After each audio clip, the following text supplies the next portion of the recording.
Bonjour à toutes et à tous, merci d'être avec nous sur CTC au Pulse pour cette deuxième journée du programme de conférence. Comme chaque matin, nous démarrons la journée avec une stratégie consacrée au web marketing. Et pour cette session, je suis ravi d'accueillir Benjamin Flore. Bonjour Benjamin. Bonjour Florent. Vous êtes certainement nombreux à le connaître. Après avoir passé 7 ans chez Cybernecard, Benjamin a fondé l'agence de communication événementielle et de marketing digital Trophéa. Et c'est avec cette casquette qu'il va nous dévoiler ses conseils et bonnes pratiques pour améliorer son référencement naturel. N'hésitez pas à poser vos questions à Benjamin au travers du chat. Nous tenterons d'y répondre à la fin de cette conférence. Benjamin, je te laisse la place. Merci, très cher. Eh bien, bonjour à tous. Je vais, pour commencer, partager mon écran pour que vous puissiez suivre la présentation. Voilà. OK. OK. OK. Florent, tu me confirmes que l'affichage est correct? C'est tout bon. OK, c'est parti. Donc, je m'excuse par avance pour commencer auprès de tout le monde pour la densité de cette conférence. Ça risque d'aller un petit peu vite parce que aborder un sujet comme le référencement naturel en 20-25 minutes de temps de parole, ça va être un peu condensé. Voilà, je m'excuse par avance. Il faudra peut-être regarder cette vidéo en vitesse 0,75% en replay pour que vous ayez tout bien. Mais on va tenter de faire ça au mieux. Effectivement, aujourd'hui, on va parler de SEO, tout ce qui est, ça sera vraiment orienté global, hein, quelque chose de très accessible à tous et à toutes. Euh, pour commencer, moi, j'ai choisi de vous parler de deux définitions que peut-être certains connaissent, d'autres ne connaissent pas. Qu'est-ce que le SEO? Qu'est-ce que le SEA? Parce qu'on va parler de l'un mais pas de l'autre aujourd'hui. On va commencer par le sujet, hein, le nerf de la guerre. Donc, le SEO, c'est le référencement naturel. C'est donc l'ensemble des techniques qu'on met en œuvre pour améliorer notre position sur les moteurs de recherche. Alors, la position d'un site web, et plus précisément, je dirais même des pages d'un site web. C'est l'ensemble des techniques qu'on pourrait dire du coup naturelles. C'est en ça que ça va se différencier du SEA, qui en fait, le SEA constitue en fait l'ensemble des techniques publicitaires qui nous permettent d'augmenter notre trafic et d'augmenter notre visibilité. Alors, on parle de moteurs de recherche, ce qu'on appelle aussi les SERP, là, dans cette définition. Alors, il faut savoir qu'en France, 92% des recherches, de toute façon, sont exclusivement effectuées sur Google. Donc, c'est pour ça qu'on raccourcit souvent ça en parlant de bonnes pratiques Google, parce que même s'il y a d'autres moteurs de recherche, ce n'est pas forcément ceux qui nous intéressent le plus. Je vous ai fait un petit exemple ici. Là, par exemple, quand je saisis le mot-clé SEO dans Google, ce qui va sortir en premier lieu, c'est ce que vous voyez sûrement souvent, c'est des annonces. Il peut y avoir aussi des annonces sur le côté latéral du navigateur en fonction des mots-clés. Ça, donc en fait, c'est le SEA. Hein. Ça, ce sont des annonceurs qui payent sur Google Ads, hein, concrètement. Si vous cliquez sur ce type d'annonce, eux, ils sont automatiquement débités. Ils payent en fait chaque clic parce qu'ils sont en première position uniquement parce qu'ils payent. C'est vraiment de la publicité. Et à partir de là, en fait, tout ce qui va être en dessous, là, c'est du coup le SEO, le référencement naturel. Donc, je vais quand même préciser quelque chose d'important. Le dire j'aimerais que mon site soit dans les premiers résultats de Google, en fait, en soi, c'est un non-sens. Ça ne veut absolument rien dire. Le référencement naturel n'est pertinent que quand on parle de mots-clés.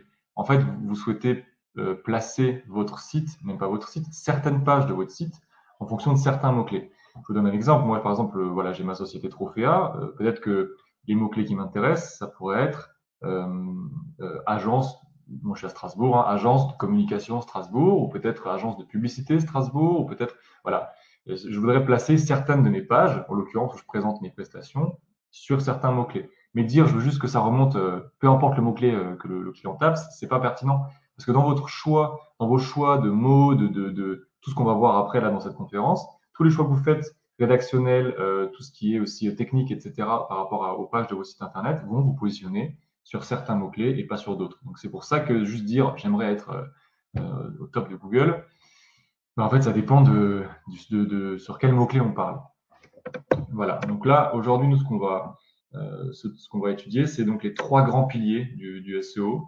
Donc la technique, le contenu, la popularité. La technique concrètement, c'est tout ce qui est derrière le rideau, ce qui intéresse beaucoup plus les webmasters. Donc je ne vais pas forcément insister trop là-dessus aujourd'hui, mais sachez que c'est très important. On va le voir un petit peu plus en détail tout à l'heure.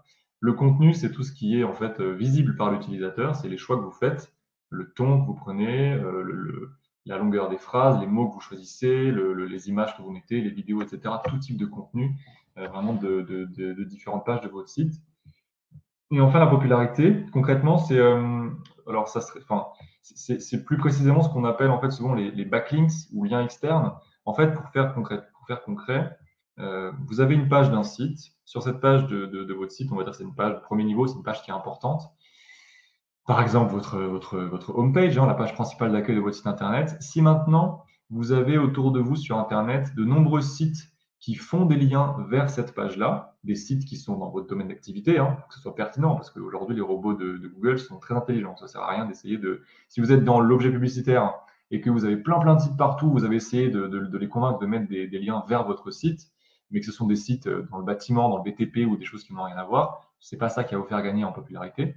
Mais voilà, l'idée, c'est que si maintenant les robots détectent qu'il y a un site Internet euh, vers lequel pointent énormément d'autres sites, ce site-là est jugé comme plus crédible, comme plus pertinent. Et ça renforce vraiment votre classement dans les moteurs dans les moteurs de recherche, quoi. Voilà, donc un peu en gros les trois grands piliers du SEO. Je vais commencer tout de suite avec du coup la technique. Alors, sécurité, il y a d'autres éléments à voir, mais évidemment, j'ai dû raccourcir pour cette conférence. Je dirais très important, parce que j'en vois encore aujourd'hui beaucoup des sites passer comme ça sur le marché de l'objet pub. Attention aux certificats de sécurité. Souvent, quand vous avez mis, moi, je vois souvent des gens en fait, qui ont créé un site il y a 10 ans, qui n'ont pas voulu payer de maintenance et qui du coup laissent le site comme ça, et qu'au bout d'un moment, en fait, ce site-là n'est plus à jour. Ils sont encore sur des protocoles HTTP et pas HTTPS. Ça, typiquement, Google est très clair, il sanctionne les sites qui sont HTTP et pas HTTPS. Donc, si vous n'avez pas fait de mise à jour sur votre site depuis très longtemps, sachez que peut-être vous êtes concerné par ce type de problème et vous aurez du mal à vous positionner correctement parce que de toute façon, vous serez pénalisé par ce type de choses. Donc voilà, site internet à jour, ça vous ferait la même problématique. Voilà, moi, je parlais de WordPress, mais peu importe, il y a des sites qui ne sont pas à jour de WordPress, qui n'ont pas leur PHP, les extensions. Enfin voilà, il y a plein de choses. Quand c'est pas à jour, très vite, vous allez être déclassé en fait dans Google. Donc ça, c'est un des critères principaux, c'est animer son site et le mettre à jour, tout ce qui est technique, quoi. Le design responsive, c'est aussi quelque chose que je vois souvent encore. Là aussi, Google est intransigeant. Si votre site n'est pas adapté à tous les écrans, il ne s'adapte pas automatiquement à tous les écrans, Google va vous pénaliser sur votre classement. Le responsive, pour faire simple, c'est ça. C'est le fait que mon site, automatiquement, les éléments s'affichent correctement, peu importe la taille de l'écran. Et vous voyez, là, ça passe automatiquement en dessous. Enfin, voilà, l'affichage est ergonomique et s'affiche aux différents types d'écrans. Je vous donnerai en fin de conférence quelques outils qui permettent de savoir si Google considère certaines pages de vos sites comme adaptées aux mobiles et aux tablettes ou pas. Voilà, donc ça, très important, le design responsive, c'est des choses, tout ça, qui pénalisent en fait quand c'est pas mis en place. La vitesse et le poids des pages, je les ai mis un peu ensemble parce qu'en fait, c'est tout à fait lié. Souvent, en fait, quand on a des pages qui sont trop lourdes, on va avoir après derrière des vitesses de chargement qui sont pénalisées. Pour faire simple, retenez qu'en moyenne, une page web doit peser à peu près 2 mégas. Sachez que moi, des fois, je vois chez des clients des pages qui font plus de 20 mégas. Et en fait, une page qui est très lourde va forcément être très lente à charger sur mobile et sur ordinateur. Et quand c'est ça, quand vos pages sont trop lourdes et trop lentes, là aussi, vous êtes pénalisé, vous perdez des points et vous êtes déclassé sur vos mots-clés. Donc attention à ça. Je vois aussi souvent, par exemple, un exemple très simple, des images. En fait, quand vous allez importer des images sur une page Internet, on peut prendre l'exemple d'une fiche produit, par exemple, dans le cas d'une boutique. Souvent, ce que je vois, en fait, c'est des mauvaises pratiques qui consistent à importer des images dans votre site Internet, peu importe la dimension de l'image. C'est-à-dire, j'ai une image qui fait 3000 pixels par 3000 pixels, je l'importe dans mon site Internet qui, en fait, c'est une résolution écran. Donc, lui, il va me l'afficher par défaut en 500 pixels par 500 pixels. Mais en fait, je mets quand même les images comme ça. Et en fait, là, ce que vous êtes en train de faire, c'est obliger le navigateur à compresser l'image de son côté. Donc, vous alourdissez vos pages en mettant des fichiers qui sont trop lourds. Et c'est inutile parce que la résolution nécessaire de votre écran ne demande pas autant de qualité. Donc, en fait, très important, toujours connaître les paramètres de votre site Internet. Si votre site, vous savez que la zone où vous allez mettre votre image, elle attend une image de temps par temps, ne mettez pas des images plus grosses et plus lourdes parce que vous allez alourdir inutilement vos sites et donc perdre des points. OK ? Voilà, structure des URL. Alors, ça aussi très important. Il y a vraiment une structure à respecter. Je reprends l'exemple de mon site boutique. Si maintenant, j'ai ma racine, le nom de domaine, hein, je vous ai mis l'anatomie d'une URL ici. Là, j'ai ma racine, par exemple, trophéa.com. On va dire que je fais l'objet pub. Ça sera pour être slash ma catégorie de produit, donc slash parapluie, slash peut-être ma sous-catégorie de produit, peut-être parapluie de poche, slash le produit. Vous voyez, il faut vraiment respecter l'arborescence des URL. Je vois des fois des trucs assez aberrants. Et en fait, si là, vous avez page 7 slash article 8, quand les robots ils vont lire ça, page 7, article 8, pour eux, vous ne parlez de rien. Donc, l'URL est lu aussi par les robots des moteurs de recherche. Donc, il faut que ce soit très clair et pas trop long. Ok, donc, que ce soit vraiment aller à l'essentiel, quoi. Et pour terminer, la structure du code, je ne vais pas insister dessus, mais effectivement, un code qui est bien fait, qui est propre, qui est léger, c'est ce qui va plaire le plus aux moteurs de recherche, aux robots des moteurs de recherche, pardon. Je vois des fois, peut-être certains utilisent des constructeurs de thèmes automatiques. Alors, c'est pas grave, hein, mais sachez qu'ils ont tendance à rajouter des éléments de code qui ne sont pas forcément nécessaires. Et ça peut des fois vous ralentir un petit peu ou alors dire le poids total de votre page. Voilà pour la technique. Je continue tout de suite avec le contenu. La stratégie de mots-clés, on pourrait en parler longtemps, mais je vais essayer de faire au plus court. Tout ce qui est contenu, concrètement, c'est ce qui est devant le rideau, c'est ce que l'utilisateur voit. Et là, c'est des choix que vous allez faire, des choix éditoriaux, des choix de ton, des choix de mots, etc.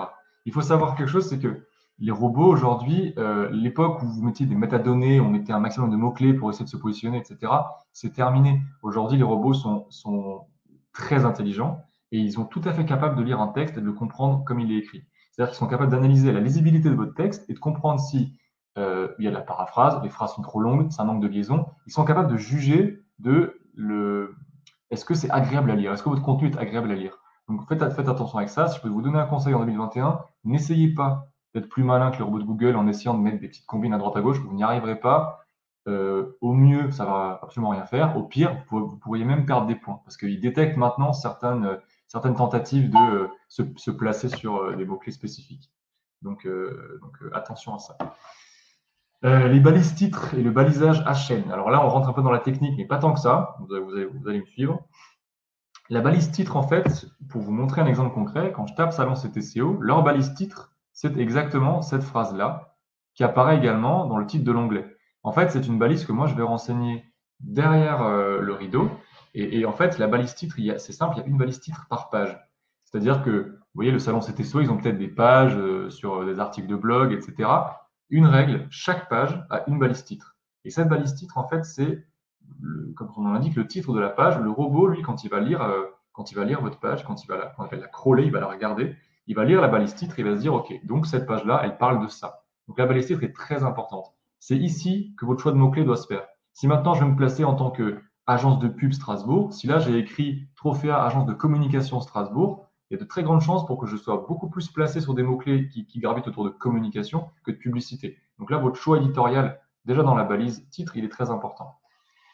Mais ça, c'est vraiment derrière le rideau. Ça se voit sur les moteurs de recherche, mais ça ne se voit pas forcément sur votre site. Le balisage à chaîne, en revanche, ça, c'est tout ce qui est attrait au contenu, ce qui se voit sur vos pages. Okay, donc là, il faut, pour faire simple, hein, vous voyez ça comme un document Word quand vous faites des rapports de projets, etc. En fait, le balisage à chaîne, c'est sur votre page à vous. Donc, je vais reprendre l'exemple d'un article de blog que j'aurais écrit sur mon site internet. Je vais avoir une balise H1. Première règle très importante, je vois vraiment tout et n'importe quoi. Il y a une seule balise H1 par page. La balise H1, c'est presque aussi important que la balise titre. C'est en fait le titre de la page, mais pour les utilisateurs. Okay, c'est ce que eux ils voient. Donc, une seule balise H1 par page. Et ensuite, après, vous respectez la cohérence. Hein. Là, vous voyez, j'ai du H2. Ici, j'ai du H2. En dessous, j'ai du H3, H3, H3. Et en dessous, j'ai du H4. Il y a vraiment cette arborescence à respecter.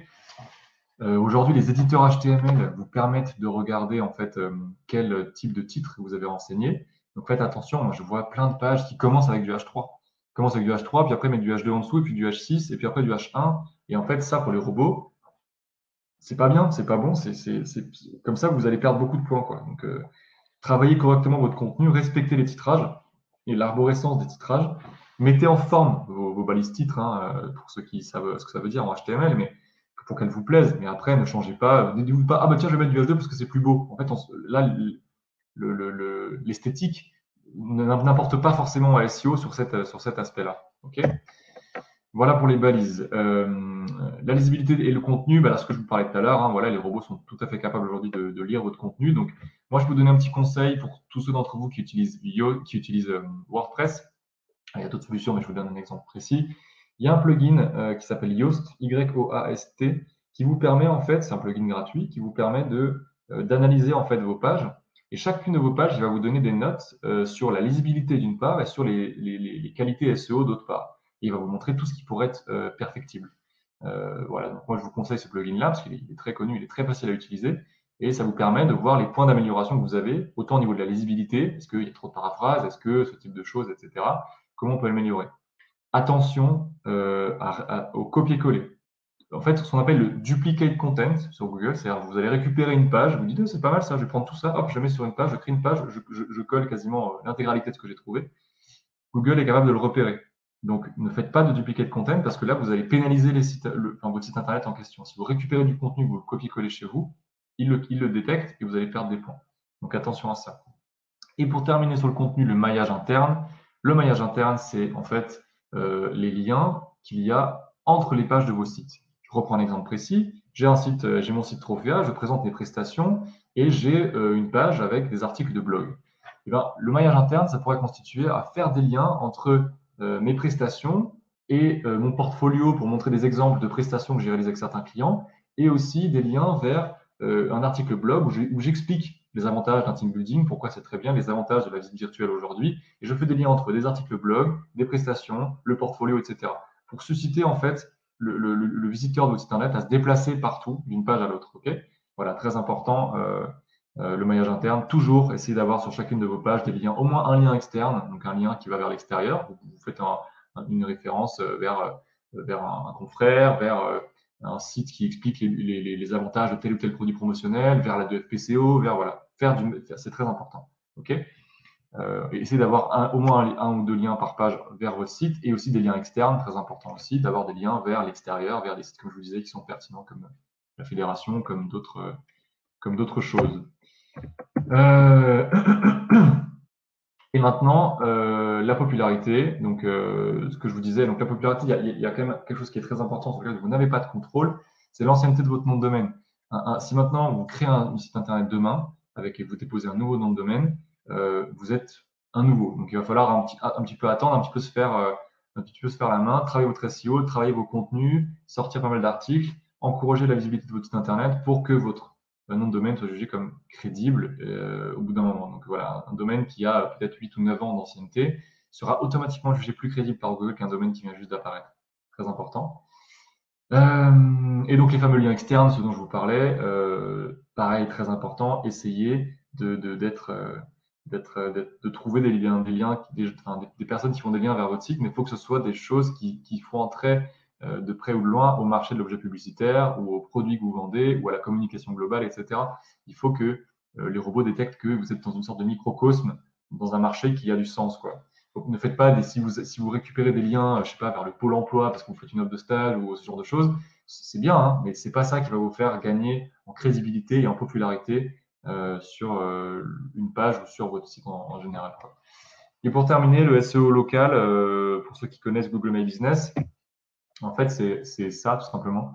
C'est ce petit encart-là qui permet en fait bah, vous pouvez déclarer la propriété d'une page et Google rajoute des points aussi pour quand les gens font ce type de choses. Donc n'hésitez pas à le faire. Si votre fiche Google My Business n'est pas renseignée, créez-la à votre adresse. Vous pouvez renseigner énormément de choses, les horaires d'ouverture, mettre des photos. Maintenant, vous pouvez même mettre des produits. Vous serez référencé en tant que vous allez choisir votre secteur d'activité. On peut faire beaucoup de choses dans la fiche Google My Business et vous récupérez aussi un ensemble de statistiques qui sont très intéressantes sur l'utilisation que le public en fait de cette fiche-là. Voilà, donc tout ce qui est, c'est évidemment plus pour le local, hein, mais voilà, c'est très important aussi de le faire. Je vous ai mis ici un petit résumé de tout ce qu'on s'est dit là. Voilà, donc là vous voyez un petit peu, on va dire ça c'est les racines et ça c'est tout ce qui est en dehors. Donc on retrouve un peu tout ce dont je vous ai parlé aujourd'hui. Donc le contenu ici, les liens internes, la fraîcheur du contenu, l'arborescence entre les différentes pages, le choix des mots-clés, très important. Ici, tout ce qui va être attrait à l'expérience utilisateur, donc l'apparence globale, hein, l'esthétique, quand même, qu'il a à son importance. Et ce n'est pas juste une question de l'œil, c'est une question aussi de code, hein, évidemment, hein, vous en doutez. Le taux de conversion, les actions, enfin, tout ce qui va mettre en avant l'expérience utilisateur. Le taux de rebond, pour faire très vite dessus, concrètement, un taux de rebond, c'est je cherche quelque chose sur Google, je tape un mot-clé, je trouve votre site internet, je clique dessus, j'arrive sur votre page, je ne fais absolument rien, je scrolle pas, je bouge pas, je me dis juste, en fait, ça ne sert à rien, c'est pas ça que je cherchais, je retourne en arrière. Ça, c'est un rebond, un bounce. Quand quelqu'un arrive chez vous, s'en va tout de suite, c'est clairement, il n'a pas trouvé ce qu'il voulait.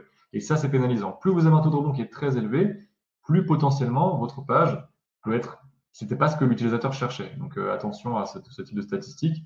Après, il y a certaines pages, par exemple, vous faites une page pour une publicité, vous allez avoir un très haut taux de rebond parce que quand vous faites la publicité, c'est pas forcément les pages où les gens vont rester. Donc faut prendre ça avec des pincettes, hein, c'est un peu plus compliqué que ça. Tout ce qui est les liens, voilà, donc la provenance, la puissance du domaine, les angles de menu, ça ne va pas rentrer, c'est un peu technique. Le volume de liens que vous avez global, les liens entrants, les liens sortants, les liens, le maillage interne, tout ça, c'est très important. Et ensuite, tout ce qui est en fait derrière, hein, dans les racines, ce qu'on ne voit pas, le responsive design, ce dont je vous parlais tout à l'heure, la qualité du code, le balisage, hein, tout ce qui est les titrages, etc. La vitesse de chargement qui va impacter l'expérience utilisateur, la qualité des URL, et après, ça, c'est toutes les optimisations qu'on peut faire sur chacune des pages. Voilà un petit peu l'arbre de tout ce que vous devez savoir faire en SEO pour que ce soit pour maximiser vos chances en fait de placer vos pages correctement. Alors voilà, pour terminer cette présentation très rapide, je vous ai fait une petite boîte à outils que je vous laisserai hein, quand on vous enverra cette présentation, vous pourrez la récupérer. C'est une boîte à outils vraiment pratique. Ça, par exemple, c'est un outil qui permet de mesurer vos pages. Vous allez mettre l'URL de votre page dedans, analyser, il va vous sortir énormément de données sur qu'est-ce qui pourrait être, quels sont les points de vigilance, qu'est-ce qui pourrait être amélioré, etc. Alors, c'est gratuit, mais je crois que vous pouvez faire que 5 pages, puis après, ça devient payant. Et ça peut vous permettre de faire déjà, de regarder un petit peu. Ça, c'est pour tester le responsive, mais par les robots Google, donc ce qui est très intéressant. C'est-à-dire, en gros, est-ce que Google détecte votre page comme responsive? C'est pas parce que vous trouvez qu'elle est belle niveau mobile que ça marche. Hein. C'est pas aussi facile. Donc, essayez pas. Mettez votre page sur ce lien-là. Si vous disent OK, c'est top pour les robots Google disent c'est très bien, vous êtes c'est bon pour le responsive. Mais s'il y a peut-être des points de vigilance, donc regardez. Ça, c'est un outil qui est un peu plus compliqué à maîtriser, mais qui vous permet de savoir vraiment beaucoup de choses par rapport à votre présence dans Google et qui vous permet aussi de référencer des nouvelles pages quand vous les faites, etc. pour gagner un peu de temps. Donc voilà, je ne vais pas insister là-dessus, mais ça peut être pratique. Je vous laisserai regarder pour ceux que ça intéresse. Ça, c'est très important. Connaître le volume de recherche d'un mot-clé. C'est-à-dire que vous voulez, tout à l'heure, je parlais de mon exemple trophée à agence de com, agence de pub. En fait, cet outil-là, je peux aller, via Google Ads, hein, c'est gratuit, vous pouvez créer un compte.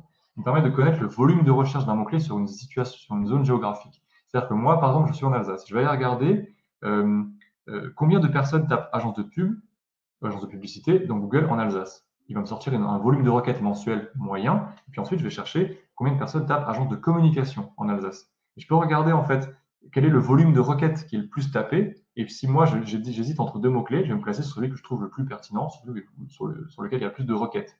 C'est quelque chose qui peut être très intéressant quand vous définissez votre stratégie de mots-clés. Ça, c'est plus global, c'est pour tester le design responsive d'une page, mais juste pour regarder ce que ça donne. Donc, c'est assez pratique, vous pouvez l'utiliser. Et enfin, ça, très important, utilisez-le. Je vous encourage vraiment à regarder. C'est pour tester la vitesse de chargement de vos pages. Vous allez là-dessus, vous renseignez votre URL de n'importe laquelle de votre page de votre site internet.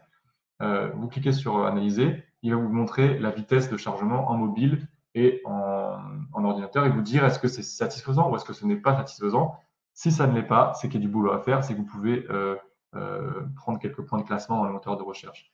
Donc voilà, je vous donne cette boîte à outils, elle est très pratique, ça vous permettra de faire peut-être un pré-audit de votre site internet pour analyser, ok, il y a vraiment du boulot ou bon, en fait, non, c'est bon, je suis plutôt pas mal, avant de passer par une agence qui vous fera un audit global et qui vous proposera des axes d'amélioration.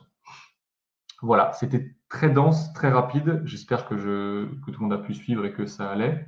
Je pense qu'on a atteint déjà les 20 minutes. Ouais, j'ai dépassé les 20 minutes, donc je vais m'arrêter là. Florent, je te laisse la main si jamais il y a des questions. Et je vous dis merci à tous. Merci Benjamin. En effet, on a des questions. Alors peut-être que le dernier lien dont tu as parlé va aider en effet à répondre à cette question, mais on nous a demandé combien le poids d'une page. Tu parlais que c'était un des éléments techniques auxquels il fallait faire attention. Donc, Ouais. mesurer en effet le poids d'une page et quels sont les éléments finalement en fait qui alourdissent une page web. Alors, il y a plein de choses hein, en fait, mais donc le poids moyen d'une page, pour que ce soit bien, c'est 2 mégas. Okay, une page qui fait 2 mégas, c'est une page qui a un poids qui est tout à fait raisonnable. Ce qui va venir alourdir vos pages, il n'y a pas de mystère, c'est souvent les images. Les pages les plus lourdes, c'est souvent les home pages, les pages principales, parce que les gens veulent mettre des beaux sliders, etc. Et des fois, ils mettent des images qui sont beaucoup trop haute définition, et donc ça alourdit le poids de la page. Une pratique que j'ai déjà vue aussi, et je vous dis, faites attention à ça, il y a des gens qui mettent des vidéos sur leur page. C'est très bien aujourd'hui, les vidéos, on sait tous que c'est un canal qui est vraiment très intéressant. Et les moteurs de recherche l'aiment bien. Sauf qu'en fait, ce que moi je voyais souvent, c'est des gens qui ont fait des vidéos, qui présentaient leur prestation de service et qui vont les mettre sur leur page, mais en passant par leur back-office internet. Donc, ils importent sur la page le poids de la vidéo. Donc là, vous importez directement des 17 mégas, 20 mégas de vidéo, quoi. Et donc ça, clairement, c'est une mauvaise pratique parce qu'en fait, aujourd'hui, la bonne pratique consisterait à stocker cette vidéo-là sur YouTube, qui en plus appartient à Google. Donc, ils seront très contents l'un l'autre, il n'y a pas de problème. Vous créez une chaîne YouTube, vous mettez votre vidéo dessus, vous importez votre vidéo sur votre page, et bien en fait, elle est stockée, elle est hébergée chez YouTube, et c'est juste un lien vers un player YouTube sur votre page qui est beaucoup plus léger. Donc, vous allégez drastiquement le poids de vos pages. Il y a plein de bonnes pratiques comme ça. Celle dont j'ai parlé tout à l'heure est la plus importante, c'est attention aux images. Vraiment attention aux images. Et est-ce qu'il existe un outil qui permet facilement de savoir combien pèse ma page? Là, ouais, c'est exactement ça. Cet outil-là, il est complètement gratuit et totalement illimité. Il est fait par Google. Vous pourriez, je pourrais vous montrer, hein, si voilà, je vais là sur l'outil. Voilà, je saisis l'URL d'une page, n'importe quoi. Par exemple, on pourrait faire salon-ctco.com. J'analyse. Ah, j'oublie un. Hop, hop. Il analyse la page et il vous sort automatiquement. Est-ce qu'elle est suffisamment performante? Est-ce que ça peut être amélioré, etc., etc. Donc, bon, il faut la laisser analyser, hein, et derrière, ça sort automatiquement. Ça, c'est totalement gratuit. Vous pouvez le faire pour autant de pages que vous voulez. Ça vous permettra justement d'améliorer tout ça, quoi. Et bon, là, du coup, ça va être un peu long. Je vous montrerai tout à l'heure, mais il y a la version mobile. Voilà. Donc là, cette page peut vraiment être améliorée. Et il va vous dire beaucoup de choses sur la vitesse de chargement. Désolé, Florent, hein, pour le. Mais en gros, de toute façon, ah oui, attention, il ne faut pas vous dire ah mais c'est horrible, ah mais c'est non, en fait voilà, cette page-là, c'est la home page du site, donc c'est forcément la plus lourde, c'est forcément la plus lente à charger. Ça ne veut pas dire que c'est catastrophique, ok. Sur ordinateur, souvent c'est bien meilleur, donc déjà là vous voyez que vous êtes déjà beaucoup mieux. Et sur mobile, après, il va vous donner, il y a plein de choses qui peuvent être faites pour alléger les pages, pour améliorer tout ça. Oui, Okay, et tu dis que c'est pas forcément grave quand il s'agit de la homepage, parce qu'en effet, c'est pas forcément peut-être la page la plus stratégique pour, par exemple, je suis revendeur d'objets pub, peut-être que ma page produit ou ma page pour passer commande est plus importante que la homepage, et c'est celle-ci. C'est exactement ça. C'est exactement ça. Il faut vraiment pas, faut pas réfléchir en termes de mon site. Il faut réfléchir en termes de ma page. Vous référencez chaque page pour ce qu'elle est. Chaque page, normalement, chaque page a sa stratégie. Vous êtes sur la fiche produit d'un parapluie qui a telle et telle caractéristique, tel et tel avantage. Vous devez réfléchir votre contenu de texte, votre positionnement de balises, etc. en fonction de cette page-là, sur quoi je veux la référencer. Tu as tout à fait raison. C'est exactement ça. La home page en tant que telle, tu vois, je veux dire, moi, si maintenant je tape cet SEO dans Google, évidemment que vous allez être les premiers parce qu'en fait, c'est un nom qui est assez symbolique. Si tu te serais appelé, le stylo salon s'appelait casquette publicitaire, bon, ça serait compliqué parce que c'est un mot de langage générique. Pour se placer, c'est compliqué. Mais quand vous êtes en votre nom propre, quelqu'un qui tape salon SEO, il va toujours vous trouver en premier. Ça ne sert à rien de faire des pubs sur votre nom propre. Je vois encore beaucoup ça. Et vraiment, ne faites pas ça. Si vous payez du Google Ads, moi, c'est comme si moi, je vais payer pour faire des pubs Google sur trophea.fr. N'importe qui va taper Trophea dans Google, il va me trouver moi en premier. Donc, si maintenant je fais une pub sur mon nom propre, comme certains font, OK, il y a l'annonce qui va sortir en premier, c'est très bien, mais juste en dessous, il y a marqué trophea.fr en SEO. Donc, c'est juste que je dépense de l'argent pour rien. Et j'en vois plein qui font ça, qui mettent dans les mots-clés leur nom propre. Ça ne sert à rien. Donc, une fois de plus, voilà, il faut relativiser. Là, c'est une home page. Ce qui est important de tester, c'est toutes vos pages produits pour voir qu'est-ce qui peut être fait, quoi. Ok, on a une question, qui concerne plus le volet popularité peut-être. Est-ce que la diffusion régulière de vidéos sur un site peut participer à son bon référencement ou peut-il favoriser le contenu texte? Alors oui, l'utilisation de la vidéo, c'est quelque chose de très important. En fait, c'est même beaucoup plus technique que ça. C'est-à-dire qu'en fait, si maintenant vous allez produire, par exemple, vous avez votre site internet, une boutique, et vous avez une partie blog. Dans cette partie blog, vous allez faire beaucoup de texte et y intégrer beaucoup de vidéos. En fait, aujourd'hui, les robots détectent tout ça. Si maintenant les vidéos, vous allez héberger sur une chaîne YouTube qui est au nom de votre entreprise, très bien, c'est une bonne pratique, et vous encouragez du lien entre la chaîne YouTube et votre site Internet, tout ce type de choses, c'est bien. Déjà, le simple fait d'animer votre site Internet, de créer des articles blog, de rajouter de nouvelles vidéos, c'est très bien. Google, lui, va pouvoir savoir le temps que les gens passent sur une page. S'il voit que vous avez rédigé un article blog, vous êtes vraiment cassé la tête, mais que les gens passent 10 secondes et s'en vont, il va se dire, c'est pas ce qu'il cherche, c'est pas assez adapté. Donc, c'est pas forcément ce qui est bon. Si maintenant vous avez une vidéo et que du coup les gens la regardent, la personne passe plus de temps sur votre page et donc Google va détecter que c'est qualitatif. Il a regardé tant et tant de temps de vidéo, il a passé du temps sur votre page, ensuite il a cliqué sur d'autres liens vers du maillage interne ou vers des liens externes, c'est qualitatif. Donc oui, c'est intéressant de faire du lien entre vos sites internet et votre chaîne YouTube parce que tout ce qui va venir vous renforcer les liens externes va vous faire gagner en popularité. Voilà, donc oui, c'est important. On avait une question technique aussi sur les backlinks, les liens externes. Comment Ouais. tout simplement les faire? Comment nouer arriver à placer des… Ça, c'est la formule magique. Je peux vous donner l'exemple là d'une cliente qui, elle, fait tout ce qui est massage à domicile et formation de soins, etc. Et en fait, elle a une de ses activités, c'est qu'elle noue des partenariats avec des spas d'hôtels et différents voilà, endroits comme ça. Et en fait, pour travailler avec eux. Et en fait, ce qu'elle fait, donc c'est dans le même univers du massage, du bien-être, etc. Et en fait, dans les contrats de partenariat qu'elle a avec, eh bien, tous les lieux, les grands hôtels prestigieux, etc., qui ont des spas, doivent faire une page qui explique voilà, la prestation de cette personne-là avec un lien vers son site. Ça, c'est ultra malin comme stratégie et c'est de l'or en barre en termes de crédibilité. Parce que vous touchez vraiment quelque chose, un beau réseau d'hôtels qui sont vraiment pertinents, de spas, etc., qui font des liens vers vous. Et voilà, là, vous êtes crédible en tant que prestataire de spa praticien, de massage, bien-être, etc. C'est une technique. Voilà. Il en existe plein. Après, il faut être malin. Ça peut aussi être, voilà, il faut demander. Il faut aller voir les gens et dire, OK, ben voilà, nous, quand on fait ça, ou voilà, si vous pouvez faire un lien vers notre site, vers telle page de notre site, parce que c'est là qui nous intéresse, ça serait intéressant, etc. Donc, il faut réussir à se placer. Évidemment que c'est pas toujours évident d'aller voir ses clients et de dire, vas-y, tu peux faire un lien vers chez moi, parce que voilà, il faut trouver la bonne méthode et aussi le bon public qui peut être pertinent. Je vous ai donné un exemple concret avec le massage. Dans l'objet pub, il faudrait travailler un peu plus. Je pense qu'il y a beaucoup d'acteurs, tout ce qui est certificat, qualité, tout ce qui est la fédération, tous ces organismes-là peuvent être des choses intéressantes pour qu'il y ait un lien de chez eux qui fasse pointer vers chez vous.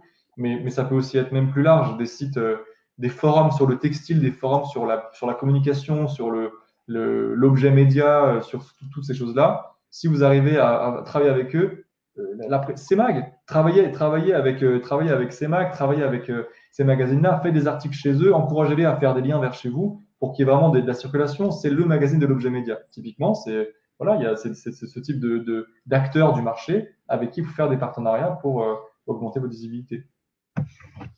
On avait une question sur les photos. Quelles astuces pour inclure des photos HD sans avoir d'impact sur le poids de la page? Et est-ce que ça a un intérêt finalement de mettre une photo HD puisque ça va de facto alourdir la page?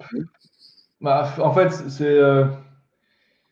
c'est un peu compliqué parce que oui, disons que on est sur de l'écran de toute façon. Donc à partir du moment où c'est de la résolution écran, moi j'encourage pas à mettre des photos en 300 dpi qui pèsent 14 mégas parce que c'est long, c'est lourd, c'est pas, on pourrait dire même, c'est pas vraiment dans l'écologie numérique. Donc je n'encourage pas forcément ce type de pratique. Après, si vous avez envie de mettre une photo qui soit un petit peu qualitative, une technique pourrait consister à la stocker à la stocker ailleurs, quoi.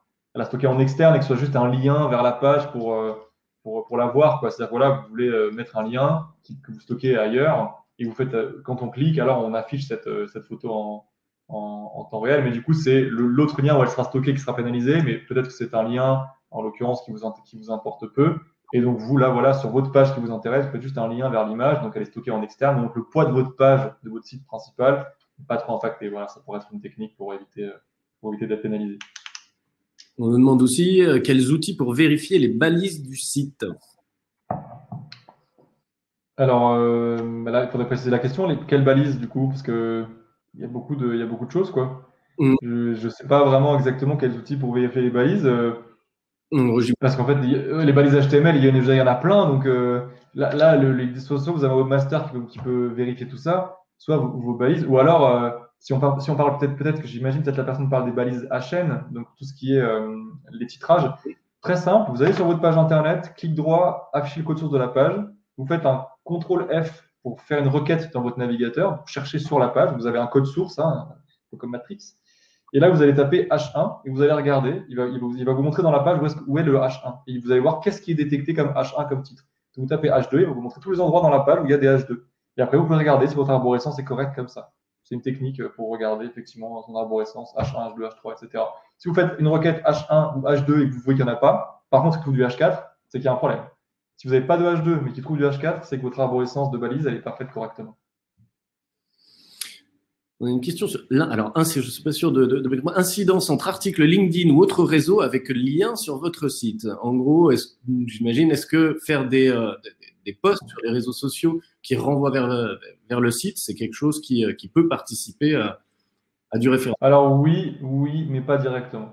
Faut savoir que oui, aujourd'hui, on parle d'une stratégie multicanal avec le site internet, les réseaux sociaux, les chaînes YouTube, les machins, etc. Voilà. Effectivement, quand vous travaillez comme ça en globalité, c'est intéressant. Faire des liens entre vos pages, vos réseaux sociaux et votre site, c'est pertinent de le faire et je vous encourage à le faire. Mais c'est pas ça qui va drastiquement vous faire augmenter. Les trois piliers dont j'ai parlé aujourd'hui, ça, ce sont vraiment des éléments qui sont vraiment importants. Le protocole de sécurité, la gestion de contenu, tout ça, la popularité, tout ça, c'est vraiment ce qui va impacter votre SEO. Là, ce dont tu me parles, Florent, ça peut un petit peu jouer, etc. C'est bien de l'avoir parce que ça peut apporter, ça peut faire gagner en visibilité sur plein d'autres éléments. Mais c'est pas non plus ça qui va faire cartonner votre site internet. Mais attention, ne faites pas dire ce que j'ai pas dit. Il faut le faire. Hein. Moi, je vous encourage à le faire. Et petit tips par rapport à ça. Par exemple, Facebook. Quand on parle de Facebook, si vous importez une vidéo sur Facebook, sachez que si maintenant vous faites un post Facebook qui fait un lien vers votre site internet, en fait, votre post ne sera jamais aussi populaire. Parce qu'en fait, toutes ces plateformes-là, LinkedIn, Facebook, elles encouragent les posts qui encouragent les utilisateurs à rester chez eux. Donc, si vous voudriez poster une vidéo et que vous voulez qu'elle soit vraiment vue, quand vous la postez sur Facebook, intégrez-la sur Facebook. Elle sera vachement plus vue, vachement plus partagée, vachement plus commentée parce que Facebook, son algorithme va dire « Ah ben ça c'est bien parce qu'après il reste chez moi, donc je vais la mettre bien haut. » Par contre, si maintenant vous postez un lien YouTube de votre chaîne YouTube sur Facebook, et bien là en fait l'utilisateur il va voir votre post, il clique et il s'en va. Et Facebook ça l'intéresse pas parce que Facebook et Google ils bossent pas ensemble. Donc quand vous travaillez avec les réseaux sociaux, que vous voulez importer du contenu nativement sur l'interface dont on est en train de parler. Mettez des vidéos sur LinkedIn, mettez des vidéos sur Facebook, mettez des vidéos sur YouTube et faites les relais sur votre site internet, mais ne mettez pas des vidéos YouTube partout sur vos réseaux. Enfin, vous pouvez le faire, hein, je le fais aussi des fois, hein, c'est pas dramatique, mais vous serez moins vu et moins partagé que par l'algorithme que si c'était des vidéos natives sur les réseaux. Ok, écoutez, merci Benjamin pour cette présentation et pour toutes ces réponses. On en a d'autres, des questions auxquelles on n'aura pas forcément le temps de répondre ce matin, mais évidemment, on va les faire parvenir à Benjamin qui pourra ensuite, a posteriori, vous répondre individuellement. Et nous partagerons aussi la présentation de Benjamin avec vous, avec tous les bons liens qui nous offre ce matin. Merci à tous pour votre attention. Merci Benjamin. On se rendez-vous. Avec plaisir. On se retrouve pour un webinaire consacré à la présentation des nouveautés de Gobi. Merci à tous. Bonne journée.